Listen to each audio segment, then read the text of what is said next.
எல்லாருமே துக்கடாக்கடாங்க. எதுவுமே ஒரு நீங்க யாருக்காவது ஆளுமை மிக்க தலைவர்கள் என்று நீங்கள் யாரையாவது ஆற்றல் மிக்க தலைவர்கள் தமிழ்நாட்டினுடைய வரலாற்றை திசை திருப்பக்கூடிய ஒரு தலைவர் அந்த மேடையில யார் இருந்தா சொல்லுங்க. பாமக பாதி பாமகவாக இருக்கிறது. அன்புமணிக்கும் ராமதாஸுக்கும் முட்டிக்கிட்டு நிற்குது. ஏற்கனவே வாக்கு சதவீதம் ரொம்ப குறைவான வாக்கு சதவீதம் 4% தான் உங்களுக்கு இருக்கு. அதை 2ஆ உடைச்சிட்டு நிற்கிறாங்க. ஆளுமை மிக்க தலைவர் என்று யார் இருக்கிறார்? நீங்க அமமுக என்பது கடந்த காலங்களில் என்ன ஆச்சு, முக்குளத்தோருக்கு ஆதரவாக இருந்த அதிமுகவை கொங்கு மண்டலத்துக்காரர்கள் கைப்பற்றி விட்டார்கள் என்று கோபத்துல இருந்தவர்கள் அந்த சமூக மக்கள் தான் அந்த கட்சியில இருந்தான்.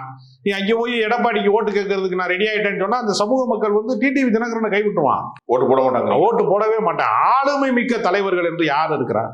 இப்ப டிடிவி வச்சு லாபமா இல்லையா? டிடிவியை வச்சு எடப்பாடிக்கு லாபமா? அண்ணா திமுக ஒன்னா வருது. எடப்பாடியுடைய ஓட்டத்தான் டிடிவி பிரிச்சாரு. நிற்கும் போது இந்த முடிவை அனைத்து இந்திய அண்ணா திராவிட முன்னேற்ற கழகத்தினுடைய தலைமை கழகத்திலே இருந்து கொண்டு எடப்பாடியும் டிடிவி தினகரனும் தங்கள் கட்சிக்காரர்கள் முன்னிலையில பேசி வேண்டிய தலைவர்கள் மூத்த தலைவர்கள் முன்னிலையில பேசி இணக்கத்தை கண்டால் அதனுடைய ரிசல்ட் வேற. எங்கோ இருந்து பியூஷ் கோயல் உங்க பஞ்சாயத்து பண்றாருன்னா எம்ஜிஆர் மாளிகையிலே தீர்க்கப்பட வேண்டிய பிரச்சனை எல்லாம் டெல்லியிலே தீர்க்கப்படுகிறது என்று சொன்னால் உங்களுக்கு என்ன ஆளுமை இருக்கிறது? நான் கேட்கிறேன்.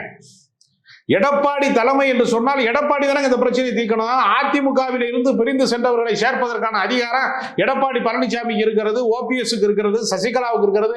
உங்களுக்குள் பங்காளி சண்டையை நீங்கள் தீர்க்காமல் பகையாளியின் மூலமாக நீங்கள் ஒன்று கொடுக்கிறீர்கள் என்றால் அவர்கள் உங்களுக்கு மட்டும் பகையாளிகள் அல்ல, ஒட்டுமொத்த தமிழ்நாட்டினுடைய நலன்களுக்கும் அவர்கள் பகையாளிகளாக இருக்கிறார்கள், நலத்திட்டங்களுக்கு எதிராக இருக்கிறார்கள். நீங்க திடீர்னு பாருங்க, மகாத்மா காந்தி பேர்ல 100 நாள் வேலை திட்டத்தை கொண்டு வர்றதுல மகாத்மா காந்தி பேரை நீக்கி விட்டுட்டு அந்த வேலை வாய்ப்பை மாநில அரசின் மீதான சுமையாக மாற்றி அதுக்கு வேலைக்கு உத்தரவாதம் இல்லாமல் செய்து விட்டார்.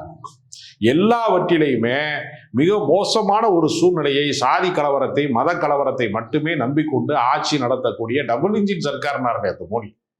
டபுள் இன்ஜின் சர்க்கார் தான் மணிப்பூர்ல நடந்துச்சு.